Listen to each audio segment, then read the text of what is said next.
Chapter to Your Health. Joining me today is Dr. Lorraine Maita, a functional and integrative medicine physician who practices anti-aging medicine, executive health, hormone replacement therapy, and weight management. She's the author of Vibrance for Life, How to Live Younger and Healthier. Dr. Maita is here today to discuss how to turn hormone havoc into hormone harmony. Welcome, Dr. Maita. Thanks for joining us. Thank you so much for having me, Joan. So, Doctor, many people use the term hormonal to describe mood swings, anxiety, irritability, and depression. Is this a valid assessment, and why does it happen? Well, hormones, Joan, are very powerful. They control the activities of cells, organ, and they have a profound effect on energy, mood, sleep, cognition, bone, muscle, lipids, sugar levels, and so much more. And all of those factors can affect your mood.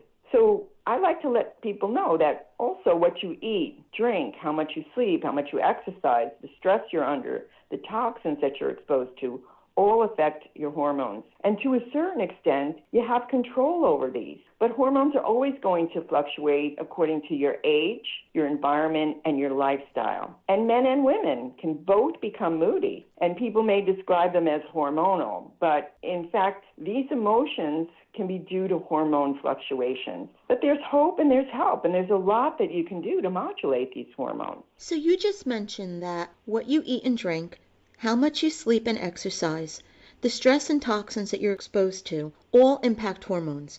What then can people do if they feel moody and think it is their hormones? Well, first and foremost, start with your environment. There are so many things in the environment that disrupt your hormones, such as plastics. The BPAs in plastics are hormone disruptors. Herbicides and pesticides on our food, hormones that are fed to meat, poultry, and then get transferred to their dairy products. And also your personal care products. They contain all kinds of chemicals that are hormone disruptors. So I always tell people, don't heat in plastic. And I don't even drink out of those paper cups that are lined with plastic because all of these have BPAs in them. I tell people, eat the Dirty Dozen organic. You can Google that. The Environmental Working Group makes a list every single year of the produce that has the most pesticides on it. So those are the ones to definitely eat organic. Check that your personal care products don't have parabens, phthalates, artificial fragrances. There's actually an app called Skin Deep, and you can scan your products and they'll tell you how safe they are. But the other pieces are sleep and exercise.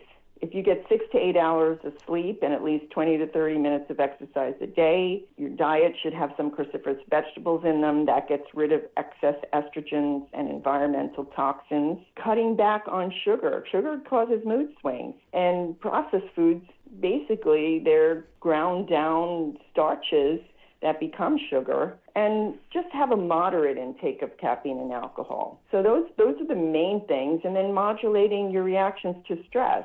So using techniques such as deep belly breathing, yoga, tai chi, prayer, meditation, relaxation techniques, and reframing situations can really decrease cortisol. And when cortisol goes down, that's the one that breaks you down. The other hormones that build you up can go up. So you can do a lot to modulate your hormones. And I've seen extreme changes in mood and energy from these simple measures. Doctor, how can a person tell if his or her hormones are off? Well, you need to know the signs and symptoms, but it's really important to measure. I would seek the advice of an expert who really understands the interactions of hormones. Too often I see people going to doctors that don't really understand functional medicine, and they'll look at one hormone but not the downstream metabolites, and that makes a big difference. So you need to go to somebody who's experienced in this, and they have to look at all the hormones, not just the sex hormones, not just the cortisol, not just your insulin. They need to look at how all of it relates together. Because,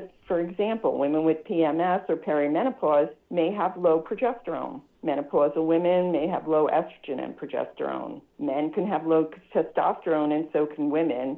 And both men and women can have low thyroid. So it's important to get a full workup because there may be other factors besides lifestyle and hormones that could be causing these mood disorders. So I would always recommend going to a functional medicine doctor who can take it all into account and do it in a holistic way to get to the root cause, help you balance your hormones, modulate mood, and achieve optimal health. I mean, you don't have to live that way. Dr. Maita, thank you so much for being here with us today. If you would like to learn more about Dr. Maita and her work, or if you'd like to go to Dr. Maita, you can visit her website, howtoliveyounger.com. And as always, to hear more from Dr. Maita, you can visit our website, cyacyl.com/Lorraine.